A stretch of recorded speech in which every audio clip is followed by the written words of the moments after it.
Hi, welcome back to Joe Blogs. In today's episode, I want to provide you with an update on what's happening in the Russian economy and to talk about the fact that the Ukraine war is now past its second anniversary. The original invasion of Ukraine started on the 24th of February 2022, and the war has now been going on for more than 730 days. That is an incredibly long period of time for a conflict like this to be happening. And it's been estimated by Forbes that Russia is spending around $300 million per day on this war. And if that estimate is correct, then ballpark, Russia has spent around $220 billion on the war so far. And unfortunately, there doesn't look like there's any end in sight. We are no closer to a resolution today than we were on the first day of this invasion.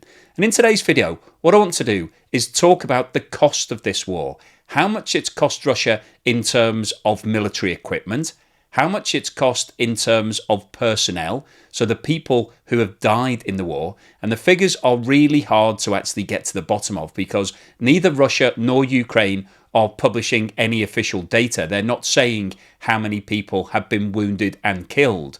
But the current estimates are that around 500,000 people have been killed or wounded so far.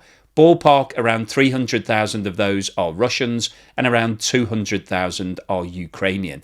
That is an incredibly large number of people. And aside from the economic aspects of this war, the humanitarian impact of losing all of those people is absolutely immense. So we'll go through what the personnel costs are to Russia, both from lost people and also from the compensation payments that Russia are having to make to all of the families of these individuals. We'll then talk about what's happened with the sanctions, what damage that has had on the Russian economy.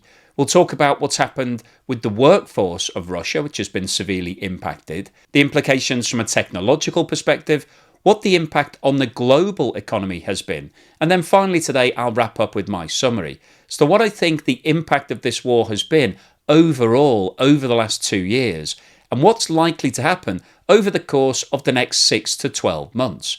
But before we get started on all of that, once again, I'd like to say thank you so much to everybody that's supporting the channel. If you bought me a coffee or sent me a YouTube super thanks or signed up as a patron or a member, thank you so much. It really does help to keep the channel going. In terms of estimating the economic cost of the war to Russia, one of the easiest things to calculate is the cost of all of the equipment that Russia has used in the war so far that no longer has any economic value. So basically things that have been completely destroyed or blown up that Russia has bought and can't recover any value for. So let's go through some of the details of the estimates of what equipment has been lost by Russia so far. It's estimated that over 6,500 Russian tanks have been lost or destroyed so far in the war at a total cost of more than $10 billion. Around 10,000 artillery systems have been destroyed at a total cost of around $8 billion. Over 12,000 armoured vehicles have been damaged or destroyed at a total cost of $7.4 billion. Around 340 Russian planes have been shot down at a total cost of $6.4 billion. Russia has used around 2,000 cruise missiles so far in the first 2 years of the war, with an estimated cost of around $6 billion. These things can cost up to $3 million each. Around $5 billion worth of anti-aircraft equipment has been destroyed so far, and it's estimated that over 325 helicopters have been shot down with a total cost of $3.4 billion. And this table, which has been calculated up to the 22nd of February 2024, includes all of those estimates plus some other equipment. And as you can see, the total estimated cost of all of the equipment that Russia has used so far in the war that has been damaged beyond repair is over $50 billion. And when you take a step back and think about what Russia could have invested that $50 billion into, it could have been investing into things that had a long-term benefit for the economy, things that would have created jobs and dividends and employment and income. But This $50 billion has gone into military equipment, which it's been using in its offensive against Ukraine, and obviously the full amount of that investment has been completely written off. There is no long-term benefit for any of this investment. In addition to the hardware costs, the other major cost from Russia's perspective is the cost of the personnel, and this has three different aspects to it. Firstly, there's the cost of paying the people who are currently in Ukraine, so paying their salaries. Secondly, there's the compensation to the families of the victims, both the people who have died and also those who are wounded. And thirdly, there's the economic cost to the Russian economy of losing all of those people over the rest of their useful working lives. So we firstly talk about the salaries. It was recently estimated by Forbes that the total cost to Russia of all of the salaries of all of the servicemen is sitting at around $40 billion, which is a lot of cost for people who are obviously not contributing anything positive to the economy. Obviously, these soldiers are employed by the state, but they're not acting in a civil service capacity. They're not doing anything that's generating any direct income. So this is a sunk cost from Russia's point of view. The second cost in terms of compensating the families was calculated by Forbes to be around $40 billion for all of those people who have died, and around $30 billion for all of the people who have been wounded and have had to return back to Russia. But by far the biggest cost to the Russian economy is the lost economic value for all of the people who've either died or are severely wounded, who can no longer work and therefore won't be contributing any taxes over the rest of their lives to the Russian economy. Now, the latest estimates that we've seen range between 300,000 and 400,000 Russian people who've either died or been wounded in this war so far. And if we take a middle figure of 350,000, now the average salary in Russia is around $10,000. And if we assume that those soldiers would have worked for another 35 years, if the average age is around 30 and they're retiring at around 65, then they would work for 35 years. So over those 35 years, earning $10,000, those individuals would have earned a lifetime income of $350,000. And if you apply that across 350,000 people, that gets you to a total lost income from Russia's point of view of more than $120 billion. Now that is a huge amount to be losing from your economy. And one of the problems that Russia is suffering from is that its population is currently declining as a result of a falling birth rate. But because we're having an increase in the death rate because of the war in Ukraine, that's accelerating that decline in population. And so that's going to put even more pressure on the Russian economy in terms of growing its GDP. Because if you've got a declining number of people, you need all of the people who are left over to be generating even more income per head to get your GDP to go up. So this is putting further pressure on the Russian economy. The third direct impact on the Russian economy of the war in Ukraine has been the sanctions that have been applied against Russia by all of the countries from the West. And so far, there have been around 13 different rounds of sanctions. And all of these sanctions are cumulative. They add on top of the previous rounds. So we have got a comprehensive suite of sanctions currently in place against Russia. And if you've been following the channel, you'll know that we've talked a lot about the sanctions. I have posted lots and lots of videos talking about the direct impact on the Russian economy. And the overall impact has been a huge drop in revenue. This chart shows the monthly export revenue that Russia has been earning from all of its fossil fuel exports dating back to January 2022, which was the month before Russia invaded Ukraine. So therefore, that was a normal level of earnings. And as you can see, back in January 2022, Russia was earning around 1 billion euros, which equates to around $1.1 billion per day from its fossil fuel sales. So on an annualized basis, that was around $400 billion per year. If we look at the situation in January 2024, which is the last month that we have full data for, Russia is now earning around 650 million euros, which equates to around $710 million per day. And on an annualized basis, that equates to around $260 billion. So compared to the period before the war started, Russia's income has fallen by around $140 billion per year, or around 35%. However, when you look at what's actually happened within all of the different categories, you can see that there has been an enormous fall in the sales of pipeline gas. Before the war started, Russia was piping lots of natural gas directly into Europe. However, one of the immediate impacts of the war was that the European countries decided they no longer wanted to buy that gas, and they all moved to getting liquefied natural gas imported. And Russia simply hasn't been able to find an alternative source for that natural gas, because in order to sell it to countries like India, it would have to convert it into liquefied natural gas and put it onto ships. And Russia doesn't have enough of the facilities to be able to do that. So that gas is now sitting under the ground, and Russia simply isn't monetizing it. And of course, the other major implication of the sanctions has been the fact that Russia has had to sell an increased volume of oil to India and China at a discount to the market rate. So Russia is now selling larger volumes at a lower price. So obviously that means from an economic point of view, its margins have fallen and it's making less profit. So the overall summary of this chart is that the sanctions that have been applied against Russia have had a devastating impact on Russia's income and therefore on Russia's economy. One of the other major implications of the war in Ukraine is that Russia has now changed the way it's operating. It's become a wartime economy. And what that means is that there is now a lot of effort and investment going into producing things to be used in the war in Ukraine. So a lot of companies have been coerced into helping with the efforts.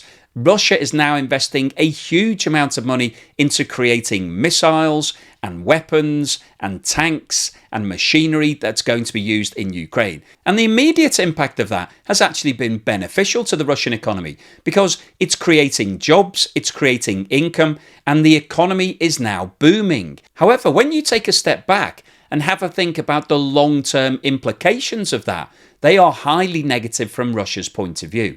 Because in the past, Russia was investing into business. It was investing into people and industries that would have long-term benefits for the economy. So if you think about things like the car industry, Russia teamed up with multinational companies, set up operations in Russia, which created employment and jobs. Those factories then produced cars, which were sold in car dealerships. So that created more jobs for all the people who were involved in selling those cars.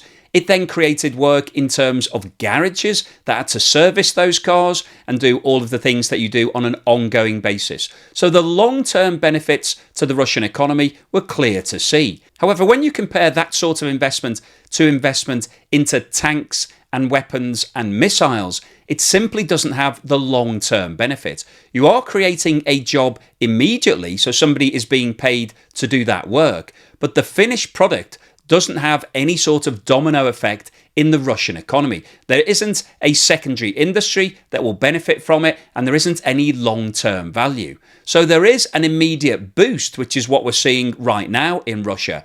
But if you think about what's going to happen over the next 2 to 3 years, there isn't anything that's creating employment and benefits to the economy. Now, I recently talked about this at length in another video, so if you'd like to see more details on what the negative impact of being a wartime economy is for Russia, check that out. And we saw the head of the IMF in that video confirming that Russia's move to being a wartime economy will create major problems down the road. But this is now one of the situations that Russia finds itself in, and it's going to be very difficult for Russia to get itself out of this situation. This is more like a move back to where Russia was in its Soviet Union days, when the Cold War was on and Russia was investing lots of money into defense and military equipment. And that backward step is as a direct result of what's happening in Ukraine and is going to have a negative impact in the long term on the Russian economy. One of the biggest negative implications from Russia's point of view of the war in Ukraine has been the loss of people. It was estimated that immediately following the announcement of the war, around 500,000 people, 500,000 people, decided that they no longer wanted to live or work in Russia. So they fled the country permanently. And following on from that exodus, in the autumn of 2022, it was estimated that another 700,000 people left when President Putin announced that he was introducing a mobilization, a conscription of people who are going to be forced to go and fight in Ukraine. So in total, it's estimated that 1.2 million people have left Russia over the course of the last 2 years. And when you think about the sort of people who have been making that decision, they are the more educated, the higher earners, the higher skilled, and the more valuable people from Russia's point of view in terms of the workforce. And because Russia is now more isolated, a lot of countries don't want to deal with Russia. It means that it's struggling to access things like technology. The USA, a lot of European countries, Japan and South Korea, which is where a lot of technology is focused, have all applied sanctions against Russia. So Russia is now struggling to get the latest cutting-edge technology. And in this day and age, that's what you need, firstly, to stay competitive, but also Russia needs it to keep all of its oil and gas facilities operating, because a lot of them operate in very cold climates where you need the latest tech to keep things moving. Now, Russia is trying to start up its own IT industry. That dates back to around 2014 when it first invaded Crimea and sanctions were applied against Russia in those days. But over the last 10 years, there has been very little progress. Russia hasn't made any major technological breakthroughs. And the reason for that is because all of the best people are working overseas. They're all working in places like the USA, Japan, South Korea, the UK and the Netherlands. And Russia has now lost a big chunk of its top people as a result of all of these people walking out of the country. So this is making things worse at a time when Russia really needs to start developing its own IT system. It needs its own research and development to be able to keep up with the rest of the world. And unfortunately, from Russia's point of view, if you're a leading tech person, the last place that you want to work right now is in Russia, because you won't be able to correspond and deal with all of the other people around the world. And if you're sitting at the cutting edge of any sort of industry, you want to be rubbing shoulders with the best of the best. You want to be talking about what you're doing and comparing it to other companies to try to develop your own ability. So Russians won't be able to do that. They are now isolated from a global perspective, and that will have a major negative impact on the Russian economy. And also, of course, the loss of all of the people, the 1.2 million people, means that there are now less people generating income and paying taxes in Russia, and that's going to put further pressure in terms of trying to grow the overall GDP of Russia. So the overall impact of the war in Ukraine has been hugely negative from a personnel perspective and also from a technological advancement point of view. Now, the war in Ukraine hasn't just had an impact on Russia and Ukraine, it's had an impact on every single country in the world.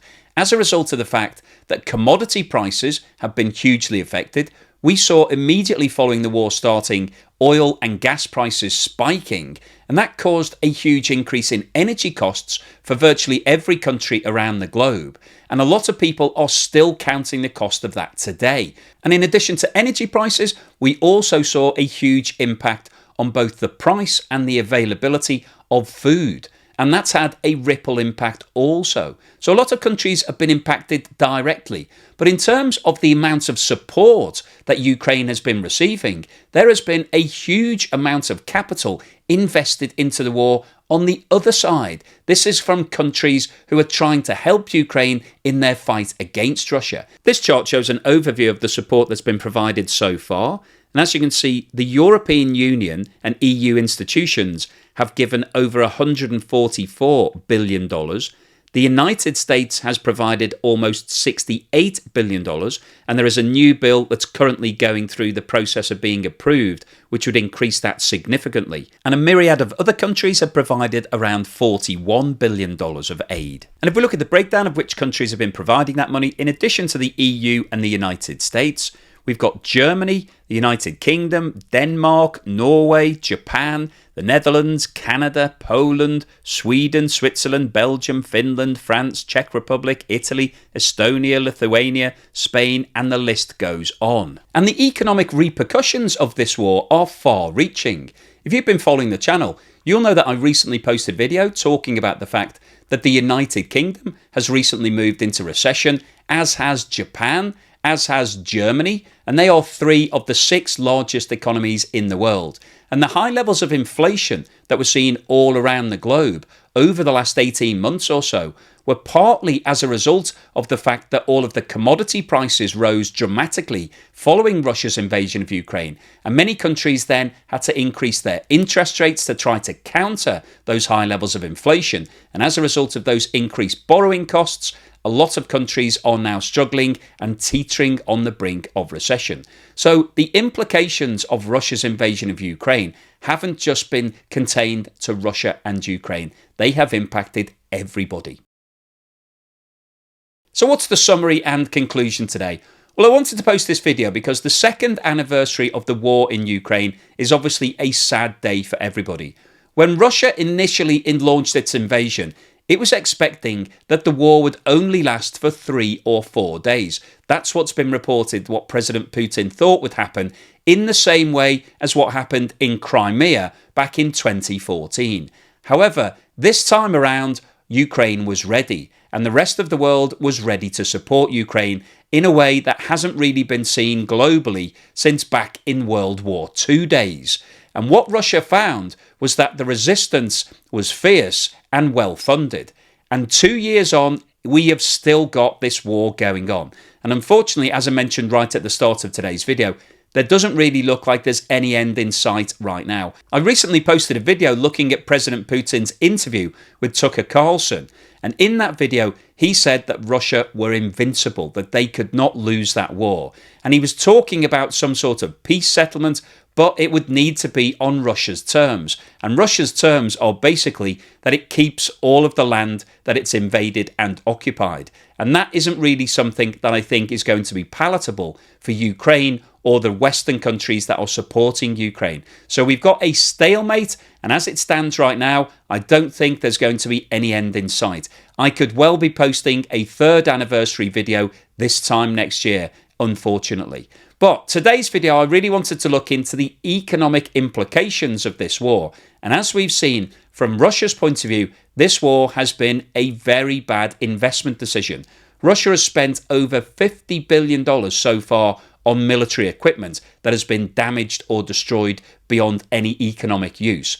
It's also spending hundreds of billions of dollars on people, both current people who are fighting in the war, the compensation for people who've been injured or killed in the war, and the economic impact in terms of all of those people who've been lost from Russia's workforce is absolutely huge, but not as huge as the sanctions.